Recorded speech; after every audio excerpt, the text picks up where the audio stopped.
நமசிவாய வாழ்க, நாதன் தாழ் வாழ்க, இமைப்பொழுதும் இன்னெஞ்சில் நீங்காதான் தாழ்வாழ்க. ஓம் நமசிவாய, ஓம் நமசிவாய, ஓம் நமசிவாய. குரு பிரம்மா, குரு விஷ்ணு, குருதேவோ மகேஸ்வர, குரு சாட்சாத் பரம்பிரம்மா, தஸ்மை ஸ்ரீ குருவே நமக.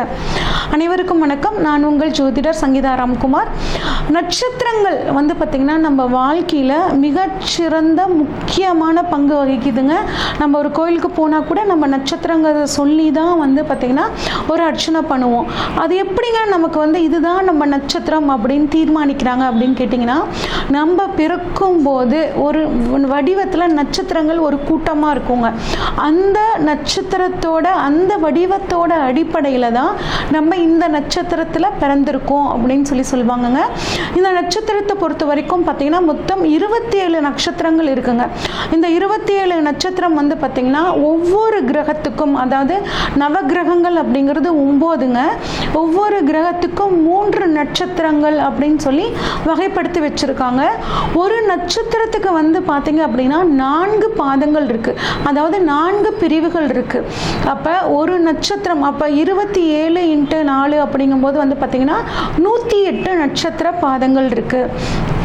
இப்போ நம்ம இப்போ நட்சத்திரங்களுக்கான குணநலங்கள் எப்படி இருக்கும், ஒவ்வொரு நட்சத்திரத்தில் பிறந்தவங்க எப்படி இருப்பாங்க, என்ன தொழில் பண்ணலாம், எந்த விஷயங்களை செய்யலாம், எந்த விஷயங்களை இவங்க செய்யக்கூடாது, என்ன கலரை பயன்படுத்தலாம், எந்த தெய்வத்தை இவங்க வழிபடலாம், இவங்களுக்கு அதிர்ஷ்டம் தரக்கூடிய தெய்வங்கள் என்னென்ன, இவங்க என்ன மரம் வளர்க்கலாம், என்ன உணவு சாப்பிடலாம், அது மட்டும் இல்லாமல் என்ன பறவைகளுக்கு இவங்க நல்லது பண்ணால் நல்லது, எந்த சித்தர் வழிபாட்டு முறை இவங்களுக்கு நல்லது அப்படிங்கிறது தான் நம்ம முழுமையாக இந்த வீடியோவில் பார்க்குறோங்க.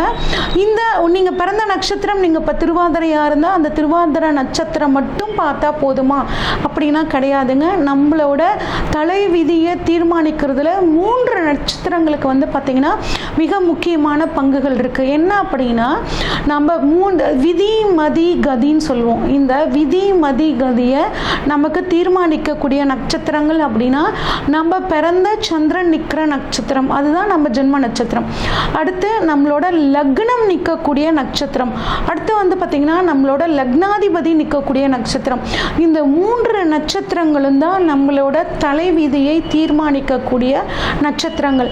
அப்போ உங்களோட ஜாதகத்தை எடுத்து இந்த 3 கிரகங்களும், அதாவது உங்கள் லக்னம் எங்கே நிற்குது, லக்னாதிபதி எங்கே நிற்குது, உங்கள் சந்திரன் எங்கே நிற்குது, இது 3ஐயும் தெரிஞ்சுக்கிட்டு அந்த நட்சத்திரக்குரிய வீடியோவை கேளுங்க, அதற்குரிய வழிபாட்டு முறைகளை ஃபாலோ பண்ணுங்கள், அதற்குரிய பரிகாரங்களை ஃபாலோ பண்ணும்போது உங்கள் வாழ்க்கை பார்த்திங்கன்னா ரொம்ப சிறப்பாக மாறுங்க. இப்போ ஒவ்வொரு நட்சத்திரத்துக்கும் உண்டான பலன்களை வரிசையாக பார்ப்போம். புரட்டாதி நட்சத்திரம் உங்கள் நட்சத்திர வரிசையில் 27 நட்சத்திரங்களில் 25வது நட்சத்திரம் இந்த புரட்டாதி நட்சத்திரம். புனர்பூசம், விசாகம், புரட்டாதி, இது 3ம் குருவோட நட்சத்திரங்கள்ங்க. குருவோட நட்சத்திரத்தில் கடைசியான 3வது நட்சத்திரம் இந்த புரட்டாதி நட்சத்திரம். இது ஒரு உடைப்பட்ட நட்சத்திரம்னு சொல்லுவாங்க. அது என்னங்க உடைப்பட்ட நட்சத்திரம் அப்படின்னா, இந்த புரட்டாதி நட்சத்திரம் 2 ராசிகளில் இருக்குங்க. என்னென்ன ராசியில் இருக்குன்னா, புரட்டாதி 1, 2, 3 பாதங்கள் கும்ப ராசியிலையும், புரட்டாதி 4ஆம் பாதம் மீன ராசியிலையும் இருக்கும். இந்த புரட்டாதி 1, 2, 3 கும்பராசியில் இருந்துச்சுன்னா இதுக்கு அதிபதி சனி பகவான், நட்சத்திரத்துக்கு அதிபதி குரு. அப்போ குரு ப்ளஸ் சனி காம்பினேஷன் இவங்க கிட்ட இருக்கும். இதே புரட்டாதி 4வது பாதத்தில் பிறந்தவங்களுக்கு இருக்கக்கூடிய ராசி நீராசியான மீனராசி. மீனராசி அதாவது குரு பகவான். அப்போ குரு ப்ளஸ் குரு காம்பினேஷன். இந்த புரட்டாதி நட்சத்திரக்காரங்க கிட்ட முழுமையாக குருவோட ஆதிக்கம் அப்படிங்கிறது ரொம்பவே அதிகமாக இருக்குங்க. இந்த புரட்டாதி நட்சத்திரத்தில் பிறந்தவங்க அப்படின்னா குபேரன் பிறந்த நட்சத்திரம், அதாவது பெருமாளுக்கே கடன் கொடுத்த குபேரன் பிறந்த நட்சத்திரமும் கர்ணனோட நட்சத்திரமும் தாங்க இந்த புரட்டாதி நட்சத்திரம். உள்ளுவதெல்லாம் உயர்வுள்ளல் அப்படிங்கிற ஒரு தன்மைக்கேற்ப இவங்க தொலைநோக்கு சிந்தனை அப்படிங்கிறது இவங்க கிட்ட அதிகமாக இருக்கும். எல்லா விஷயங்களும் இவங்க ஓரளவுக்கு தெரிஞ்சு வச்சுருப்பாங்க. இருந்தாலும் எனக்கு இந்த விஷயங்கள்லாம் தெரியும் அப்படின்னு சொல்லி அழட்டிக்கவே மாட்டாங்க, காமிச்சிக்கவே மாட்டாங்க. ஒரு பொறுமையாக நிதானமாக இருப்பாங்க. மற்றவங்களை பற்றி யோசிப்பாங்க. அவங்களோட நலனில் அக்கறை கொண்டவங்களாக இருக்கக்கூடிய ஒரு தன்மை இந்த புரட்டாதி நட்சத்திரக்காரங்களுக்கு, அதுவும் குறிப்பாக மீனத்தில் இருக்கிறவங்களுக்கு இது அதிகமாக இருக்கும். தான் உண்டு தான் வேலை உண்டுன்னு இருப்பாங்க. ஆனால் அடுத்தவங்க சொத்துக்கு ஆசைப்பட மாட்டாங்க. மென்மையான சுபாவம் கொண்டவளாக இருப்பாங்க. ஏற்றத்தாழ்வு இல்லாமல் எல்லாத்துக்கிட்டையும், பணக்காரங்ககிட்டையும் அப்படி தான் பழகுவாங்க, இல்லாதவங்ககிட்டையும் அப்படி தான் பழகுவாங்க. அந்த மாதிரியான ஒரு தன்மை இருக்குங்க. எந்த ஒரு விஷயத்தையும் சாமர்த்தியமாக பேசி காரியத்தை சாதிக்கிறதுல இந்த புரட்டாதி நட்சத்திரக்காரங்க ரொம்ப வலுவானவங்களாக இருப்பாங்க. எந்த சூழ்நிலையிலும் தவறான விஷயத்துக்கு போகவே மாட்டாங்க. அது இவங்களுக்கு பிடிக்கவே பிடிக்காது. அடுத்தவங்க போனாலும் அவங்களையும் சரியான வழிக்கு கொண்டு வரக்கூடிய தன்மை இந்த புரட்டாதி நட்சத்திரக்காரங்களுக்கு இருக்குங்க. எதிர்காலத்தை பற்றி நல்லா யோசித்து இந்த காரியத்தை செஞ்சோன்னா நம்ம எதிர்காலம் நல்லா இருக்குமா அப்படின்னு யோசிச்சுட்டு செயல்படக்கூடியவங்க. அதே மாதிரி சமுதாயத்தில் ஒரு அக்கறை இருக்கும். உணர்ச்சிகள் எல்லாம் மனசுக்குள்ளே வச்சுக்குவாங்க, வெளிக்காட்டவே மாட்டாங்க. இப்போ அடுத்தவங்களுக்கு யார் என்ன சொன்னாலும் இவங்க மனசுக்கு என்ன தோணுதோ அதை தான் அதிகமாக செய்வாங்க. ஆன்மீகத்தில் அதிக நாட்டம் இவங்களுக்கு இருக்கும். பலதரப்பட்ட விஷயங்களை இவங்க பார்த்தனால இவங்கக்கிட்ட ஒரு அனுபவ முதிர்ச்சி அப்படிங்கிறது இருக்குங்க. வாக்கு கொடுக்கவே மாட்டாங்கங்க. யார் என்ன சொன்னாலும் உங்களுக்கு என்ன தோணுதோ அதை தான் இவங்க செய்வாங்க. ஆன்மீகத்தில் அதிக நாட்டம் இந்த புரட்டாதி நட்சத்திரக்காரங்களுக்கு இருக்குங்க. பலதரப்பட்ட அனுபவங்கள் இவங்களுக்கு இருக்கும். அதனால் ஒரு அனுபவ முயற்சி அப்படிங்கிறது இவங்களுக்கு முதிர்ச்சி இவங்களுக்கு இருக்குங்க. அதாவது ஒரு வாக்கு கொடுக்கவே மாட்டாங்கங்க. அப்படி அந்த வாக்கு கொடுத்துட்டாங்க அப்படின்னா இவங்களை பொறுத்த வரைக்கும் தலையை அடமானம் வச்சாவது அந்த வேலையை செஞ்சு முடிப்பாங்க. அதனால் புரட்டாதி நட்சத்திரக்காரங்களை பொறுத்த வரைக்கும் நான் சொல்லக்கூடிய ஒரு விஷயம், நீங்கள் வாக்கு கொடுக்காதீங்க, அது உங்களுக்கு அவ்வளோ சரியாக இருக்காது அப்படின்னு சொல்லுவேன். அதே மாதிரி அடுத்தவங்க இவங்களை யாரெல்லாம் தரக்குறைவாக பேசுனாங்களோ அவங்கள ஒரு உதவி கேட்டாங்கன்னா கூட செஞ்சு கொடுக்கக்கூடிய தன்மை இவங்களுக்கு இருக்குங்க. இவங்க குடும்பத்தை பொறுத்த வரைக்கும் பார்த்தீங்கன்னா 2 கல்யாணம் பண்ணுறவங்க இருக்கிறதுக்கான வாய்ப்புகள், குழந்தை லேட்டாக பிறக்கிறது, அதாவது நல்ல வசதியாக இருப்பாங்க. அந்த சொத்துக்கள்லாம் பார்த்திங்கன்னா ஒரு கடனுக்காக இழந்துட்டு மறுபடியும் ஃபஸ்ட்லேருந்து ஆரம்பிக்கக்கூடிய தன்மை இந்த புரட்டாதி நட்சத்திரக்காரங்க நிறைய வீட்டில் நான் பார்த்த வரைக்கும் இருக்காங்கங்க. இந்த புரட்டாதி நட்சத்திரம் வீட்டில் ஒருத்தங்க இருந்தாங்கன்னா அவங்க குடும்பத்தில் பார்த்திங்கன்னா அஸ்வினி நட்சத்திரம், ஆயில்ய நட்சத்திரம், அனுஷம் நட்சத்திரக்காரங்க இருக்கிறதுக்கான வாய்ப்புகள் நிறைய இருக்குங்க. இந்த பெண்கள் எப்படி இருப்பாங்க, இந்த புரட்டாதி நட்சத்திர பெண்கள் எப்படி இருப்பாங்கன்னா நல்ல நம்பிக்கை கொண்டவங்களாக இருப்பாங்க. விடாமுயற்சி உங்ககிட்ட இருக்கும். கடினமான உழைப்பாளிகளாக இருப்பாங்க. குடும்பத்துக்காக அதிகமாக உழைக்கக்கூடிய பெண்களாக இவங்க இருப்பாங்கங்க. அதாவது தன்னோட குடும்பத்தோட ஃபினான்ஷியல் ஸ்டேட்டஸை உயர்த்துறதுக்காக இவங்க தன்னோட கணவருக்கு உதவுவாங்க. அந்த அளவுக்கு இவங்க ஹார்ட் ஒர்க் பண்ணி பணம் சம்பாதிக்கக்கூடிய தன்மை இவங்களுக்கு இருக்குங்க. இவங்க எந்த மாதிரியான தொழில்களில் நிறைய இருக்காங்க சூட் ஆகும் அப்படின்னு பார்த்தோம்னா நிதி சம்மந்தப்பட்டது, கணக்கு சம்மந்தப்பட்டது, பேங்க்கு, கலைத்துறையில் இருக்கிறவங்க, உயர் அதிகாரிகளாக இருக்கிறவங்க, மின்சாரத்துறையில், சட்டம் அதாவது லா படித்தவங்க, வக்கீலாகட்டும், ஜட்ஜ் ஆகட்டும் நிறைய இந்த புரட்டாதியில் வந்துடுவாங்க. டாக்டர்ஸில் பார்த்தீங்கன்னா இந்த குழந்தைகள் நல மருத்துவர், குழந்தைகள் சம்மந்தப்பட்ட டாக்டர்ஸ் எல்லாம் பார்த்தீங்கன்னா இந்த புரட்டாதி நட்சத்திரத்தில் இருக்கவங்க.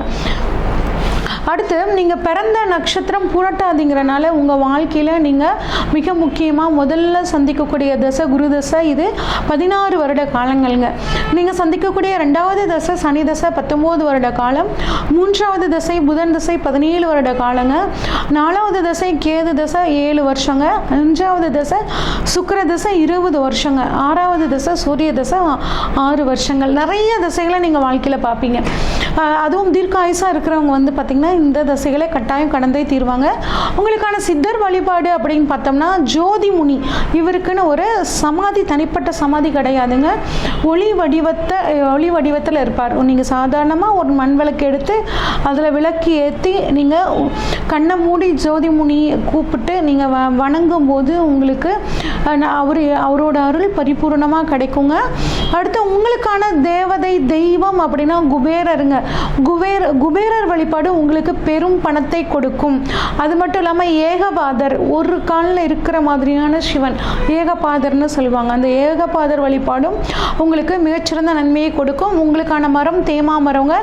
தேமா மரம் வளர்த்துறதுக்கு இடவசதிகள் இருக்கவங்க தாராளமாக வளர்த்தலாம். இல்லைன்னா 27 நட்சத்திரங்கள் இருக்கக்கூடிய கோயிலில் தேமா மரம் இருக்கும். அந்த தேமா மரத்துக்கிட்ட புரட்டாதி நட்சத்திர நாளில் போயிட்டு கொஞ்சம் தண்ணீர் ஊற்றி அந்த மரத்துக்கு அமைதியாக அந்த மரத்துக்கடியில் கொஞ்சம் நேரமாவது இருந்துட்டு வாங்க. அது உங்களுக்குள்ள ஒரு பாசிட்டிவிட்டியை வந்து கொடுக்குங்க. உங்களுக்கான உணவு அப்படின்னு சொல்லி பார்த்தோம்னாங்க புட்டு வகைகள், அதே மாதிரி வறுவல், இதெல்லாம் வறுவல் பண்ணக்கூடிய விஷயங்கள் எல்லாமே உங்களுக்கான சாதகமான உணவு. புரட்டாதி நட்சத்திரம், குறிப்பாக உங்கள் பிறந்த நட்சத்திரம், பிறந்த நாளன்று வரக்கூடிய நட்சத்திரத்தன்னைக்கு புட்டு வகைகளை வறுவலை தானம் பண்ணுறதும் சாப்பிட்றதும் ரொம்ப நல்லது. உங்களுக்கான பறவை அப்படின்னு பார்த்தோம்னாங்க உள்ளான் பறவைங்க. இது ரொம்ப ரேருங்க. கூகுளில் போட்டிங்கன்னா வரும். அந்த பறவையை எடுத்து டவுன்லோட் பண்ணி வச்சுட்டு அடிக்கடி அதை பார்க்குறது ரொம்பவே நல்லதுங்க. உங்களுக்கான விலங்கு அப்படின்னு பார்த்தோம்னா ஆண் சிங்கம். சிங்க உருவத்தை நீங்கள் வந்து மோதிரமாக போட்டுக்கலாம். சிங்க படத்தை நீங்கள் வந்து ஆஃபீஸில் வச்சுக்கலாம். இல்லைன்னா இப்போ வந்து பாருங்கள், ஜூவில் சிங்கம் வளர்ப்புக்கு அப்படின்ட்டு நம்ம ஒரு நாள் உணவுக்கு பணம் கட்டக்கூடிய ஒரு வசதி கூட வந்துடுச்சு. உங்கள் பிறந்த மாதத்தில் நீங்கள் இப்போ வைகாசி மாதம் புரட்டாதி நட்சத்திரத்தில் பிறந்தீங்கன்னா அந்த வைகாசி மாதம் புரட்டாதி நட்சத்திரம் வர நாளில் அந்த சிங்கத்துக்கான உணவுக்கான பணத்தை நீங்கள் ஆன்லைன் வழியாக கட்டலாம். அப்படி கட்டும்போது உங்களுக்கு அந்த வருடம் முழுவதும் உங்களுக்கு வந்து ரொம்பவே நல்லாயிருக்கும். உங்களுக்கான மலர் அப்படின்னு பார்த்தா வெள்ளை அரளிங்க. அரளி பூலையே வெள்ளை கலரில் இருக்குங்கள, அதுவும் முல்லைப்பூவும் உங்களுக்கான பூ. இதை வந்து இடவசதிகள் இருக்கவங்க அந்த செடியை வளர்த்தி அதுலேருந்து பூ எடுத்து சாமிக்கு போட்டு வழிபாடு பண்ணுறது உங்களுக்கு மிகச்சிறந்த யோகத்தை கொடுக்குங்க. உங்களுக்கான பழங்கள் அப்படின்னு பார்த்தோம்னா மாம்பழங்க. மாம்பழத்தை நீங்கள் அதிகமாக சாப்பிட்றது, தானம் பண்ணுறது ரொம்பவே நல்லது. உங்கள் நட்சத்திரத்துக்கான கோவில் அப்படின்னு பார்த்தோம்னா ஸ்ரீ திருவானைஸ்வரர் திருக்காட்டுப்பள்ளியில் இருக்காருங்க. ஸ்ரீ பிரம்மபுரீஸ்வரர் திருக்கோயிலில் இருக்காங்க. இந்த ரெண்டும் உங்கள் நட்சத்திரத்துக்கான கோவில். இந்த ரெண்டு கோவிலுக்கும் புரட்டாதி நட்சத்திர நாளில் போயிட்டு வர்றது நல்லதுங்க. இல்லை புரட்டாதி நட்சத்திர நாளில் என்னால் போக முடியலைன்னா வியாழக்கிழமைகளில் போயிட்டு வரலாம். உங்களுக்கு அதிர்ஷ்டத்தை தரக்கூடிய கோவில் அப்படின்னா அத்திவரதர், அத்திவரதர் இருந்தார் இல்லைங்க, அத்திவரதர் காஞ்சி வரதராஜ பெருமாள் கோவிலுக்கு நீங்கள் போயிட்டு வர்றது உங்களுக்கு அதிர்ஷ்டத்தை கொடுக்கும். அதிர்ஷ்டத்தை தரக்கூடிய இடங்கள் பேங்க்குக்கு, முக்கியமான விஷயங்கள் போகிறதுக்கு முன்னாடி நீங்கள் பேங்க்கு போகிறது, ஜுவல்லரி ஷாப் நகை கடைக்கு போகிறது, ஒரு ஹோட்டலுக்கு போய் சாப்பிட்டு அதுக்கப்புறம் ஒரு மீட்டிங் போகிறது, இதெல்லாம் உங்களோட காரியத்தை சாதகமாக முடிச்சு கொடுக்குங்க. அதே மாதிரி அன்னாசி பழம் அடிக்கடி சாப்பிட்றது, லக்ஷ்மி காமதேனு உருவத்தை நீங்கள் வந்து வழிபாடு பண்ணுறதும் உங்களுக்கு மிகச்சிறந்த அதிர்ஷ்டத்தை கொடுக்கும். உங்களுக்கான லக்கி கலர் சில்வர் கிரே கலரும் பர்பிள் கலரும் உங்களுக்கு ஒரு மிகச்சிறந்த அதிர்ஷ்டத்தை கொடுக்கும். உங்களுக்கான ஆகாத நட்சத்திரம் அப்படின்னா சுவாதிங்க. சுவாதி நட்சத்திர நாளில் நீங்கள் மிக முக்கியமான விஷயங்களை செய்கிறத தவிர்த்துக்கோங்க. அது மட்டும் இல்லாமல் சுவாதி நட்சத்திரத்தை வந்து வாழ்க்கை துணையாகவோ பிஸ்னஸ் பார்ட்னர்ஸாகவோ தேர்ந்தெடுக்காமல் இருக்கிறது உங்களுக்கு ரொம்பவே நல்லது. இது வரைக்கும் உங்களோட நட்சத்திரத்துக்கான பலன்களை பார்த்தோங்க. நான் ஏற்கனவே சொன்ன மாதிரி உங்கள் நட்சத்திரம் மட்டும் இல்லாமல் உங்களோட லக்னம் நிற்கிற நட்சத்திரம், லக்னாதிபதி நிற்கிற நட்சத்திரத்தையும் சேர்த்து பார்க்கணுன்னு சொன்னீங்க. எனக்கு லக்னம் எங்கே நிற்குதுங்க, லக்னாதிபதி எங்கே நிற்குதுங்கலாம் சொல்ல தெரிலங்க, பார்க்க தெரிலிங்க அப்படின்னு நீங்கள் நினச்சிங்கன்னா உங்கள் ஜாதகத்தை இந்த ஸ்க்ரீனில் தெரிகிற வாட்ஸ்அப் நம்பருக்கு அனுப்பிச்சி வைங்க. உங்கள் ஜாதகத்தை ஃபுல்லாக அனலைஸ் பண்ணிவிட்டு உங்களோட குணங்கள் இப்படி இருக்கும், நீங்கள் இப்படிலாம் வாழணும் அப்படிங்கிற ஒரு நெறிமுறைகளை, ஒரு கன்சல்டேஷனை உங்களுக்கு கொடுக்குறேங்க. நன்றி, வணக்கம்.